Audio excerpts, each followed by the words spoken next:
And when you say, is it synonymous, there's certain verses, whether it be 9:5, where obviously I'm not a scholar, but when it says things like, when the most sacred months has passed, slay the idolaters wherever you find them, and take them captive, besiege them, prepare for them in ambush, but if they repent, when you read that, that sounds synonymous with terrorism. You then start reading certain things and thinking, well, that's where it's coming from. And if it's not coming from Islam, then why are there 18,000 terrorist attacks since September 11th? When terrorists strike, the first thing they talk about is being divinely ordained to do that. Is it not a misinterpretation from the Islamic teachers to achieve their political gains?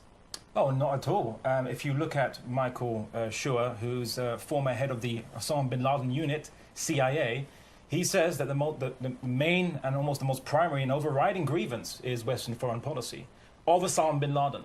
Professor Bruce Lawrence of Duke University wrote a book on the statements of Osama bin Laden, and yet again he said that Osama bin Laden's primary gripe and only gripe is really the foreign policy of the Western powers. And religion, like what religion does in any society, religion just underwrites whatever those values or perceptions or motivations of that society is. So if people want to launch a crusade, you can say you can do it for money, wealth, power, and then just say, and God wills it, and that's the underwriting it. But that's what religion does. Religion's always been hijacked for the purposes of various political factions. And I'll make a point. I am a follower of the quote-unquote 7th century Islam, which there's no different century Islam, there's only one Islam. And it doesn't tell me to go and force convert non-Muslims. I'm Portuguese in origin, the ancestry in Portugal, and as also Carlos is also Spanish in origin. We tell you that our history is Muslims, Christians, and Jews living side by side together in peace and harmony. And it wasn't no subjugation or humiliation. This is false. My organization has challenged the EDO to debate us on what Islam means. And his misquoting of text just now is, why don't you continue reading that text? It was talking about a specific historical situation where pagan Arab tribes were breaking their peace treaties with the Muslims, killing the Muslims, and the Quran said, right, for these tribes, slay their soldiers wherever you find them. And then it goes, for those who have remained true to their covenant, then maintain that covenant with them. And even then, for those who ask for safety, then escort them to a place of safety for pagan Arabs. So continue reading that Quran. Don't just give us sound bites, Tommy, because it's very misleading. You're misleading your own people. Maybe you should have told, maybe you should have told that to the man who went on the murdering spree in France, who used exact quotes from the Quran to back up all of his murders on the videos. Once he showed the murder, he showed the quote from the Quran. And I don't see Christians, Sikhs or Hindus blowing things up worldwide on a daily basis. You just don't see it. You said you don't hear about Hindus blowing themselves up. Well, then you have no knowledge then about the Tamil Tigers, who have committed the most suicide bombings than any organisation or religious group in history.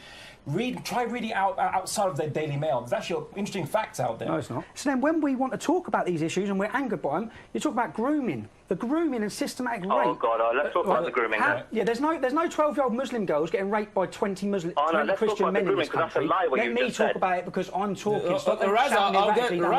I'll get to you very soon. Let him finish. There's Christian girls, right? Not just Christian, non-Muslim basic girls being raped and pimped across the country, right? And we talk about grooming there, and then we talk about the reasons why. And people, again, we look and we see it linked to Islam. Well, now, basically, what we're seeing is some guys in Rochdale used alcohol and they committed fornication with some white women, and we see this, right? Is alcohol and fornication allowed in Islam? No. It's forbidden.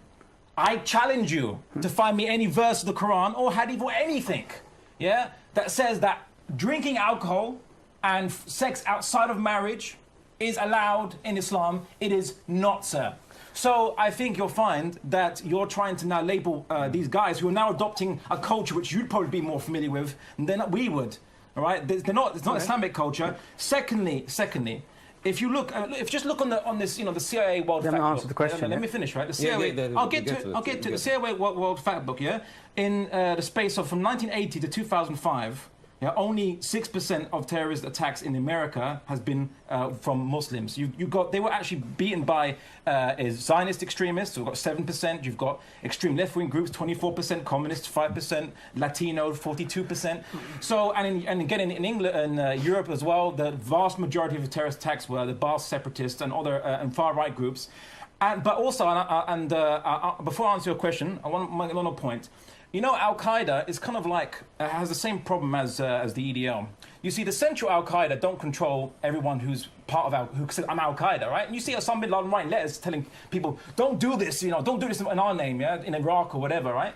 Yeah. At the same time, the EDL, some of their guys can go, they can bottle women wearing hijabs.